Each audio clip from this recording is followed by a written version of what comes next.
پہ اسٹریٹ پہ نمبر لگنے چاہیے. یہ باتیں تجاویز بڑی اچھی، ہمیں اپنے اچھے بچوں کی اچھی اردو پڑھانی چاہیے. اور اردو انہوں کا ختم نہیں ہوئی. ان کی بات کسی حد تک درست ہے اور کسی حد تک غلط بھی ہے. درست اس حد تک ضرور ہے کہ اردو ختم نہیں ہوئی کیونکہ ہم سب بول رہے ہیں، مگر بولنے کی حد تک ہماری اردو ہے، مگر لکھنے کی حد تک ختم ہوتی جا رہی ہے. اور اس کی اگر ہم ہسٹری میں چلے جائیں تو پتہ لگے گا کہ تحریک پاکستان کی بھی جو بنیاد تھی اس میں ایک اردو بہت بڑا مقصد تھا. اور اس کی وجہ سب سے بڑی بات یہ تھی اردو تحریک کو، کیونکہ کہ وہ کہتے تھے کہ یہ عربی رسم الخط میں ہے، جس کی وجہ سے جو ہندوتوا کے لوگ تھے اور جو ہندو تھے یا اس زمانے میں یہ جتنی یہ امبیڈکر اور یہ سارے جو بڑے ساورکر اور یہ ساری پوری ان کی جو ہندوؤں کے پٹیل اور یہ سارے جو تھے، یہ سارے کیا کہتے تھے کہ یہ آپ جو ہے ان کو قرآن سے قریب کر رہے ہیں، یہ قرآن کی زبان بول رہے ہیں، یہ قرآن سے قریب ہو جائیں گے. تو اس لیے ہماری جو تحریک تھی اس وقت ہمارے اس زمانے میں اگر آپ کو پتا ہو تو اردو میں ترجمے ہو چکے تھے قرآن کے. اور ہمارے جو مسلمان لیڈرز تھے یا مسلم لیگ کے لوگ، تو انہوں نے باقاعدہ یہ تحریک اس وقت چلائی. انہوں نے کہا کہ اردو اس طرح ختم ہو جائے گی، اگر ہم نے اردو ختم کر دی تو ہمارا قرآن سے تعلق ختم ہو جائے گا. سو یہ بہت بڑی وجہ ہے جس کی وجہ سے ہم نے اردو کے ساتھ ہمارا تعلق ہماری تحریک پاکستان کی بنیاد تھا.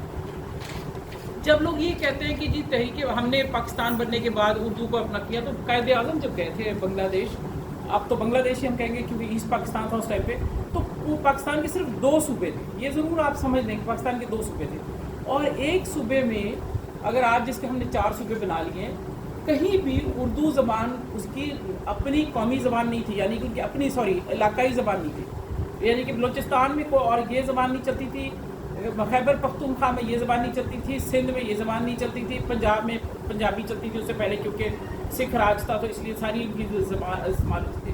تو پھر قائد اعظم نے، اور بنگلہ دیش میں بنگالی بولی جاتی تھی. تو یہ بات کیوں بنائی گئی؟ کیونکہ اردو تحریک میں شروع سے جھگڑا چل رہا تھا کہ یہ قرآن سے قریب کرے گی آپ کو، یہ قرآن کی زبان ہے. اور اس لیے وہ بار بار ہندوؤں نے ایک پورا اس زمانے میں دیوناگری اور یہ زبانیں شروع کرانے کی کوشش کی. وہ کیوں کی؟ اس لیے کہ وہ ہمیں قرآن سے دور کرنا چاہتے تھے، کیونکہ عربی رسم الخط کی وجہ سے ہمارے لیے آسان ہو جاتا تھا یہ پڑھنا. اور قائد اعظم اس بات کو سمجھتے تھے کہ انہوں نے کہا یہ صرف رابطے کی زبان نہیں ہوگی ہمارا، کیونکہ ہمارا قرآن سے بھی رابطہ ہوگا نا، آسان ہو جائے گا. آج بھی ہمارے لیے پڑھنا، ہم تو قرآن ایسے فرفر پڑھتے ہیں چاہے ہم اس کا مطلب نہ بھی سمجھیں. تو اس لیے ایک بات کو سمجھنے کی ضرورت ہے کہ یہ کیوں ہمارے لیے اردو زبان سمجھی گئی ہے تو کیا گیا. اور آج بھی بہت سارے لوگ کہتے ہیں جی کیا ہو جاتا اگر بنگالی ہوتی، میں بھی کہتی ہوں کیا ہو جاتا بنگالی ہوتی، مگر یہ قائد اعظم نے بھی یہی کہا. قائد اعظم نے یہ کہا تھا کہ آپ اپنے صوبائی آپ کے اختیارات ہیں، آپ اپنی زبان رکھ لیں، قومی زبان اردو ہوگی اور ہمیں اس کے اوپر قائم رہنے کی ضرورت تھی. اور ہمارے اب جب یہ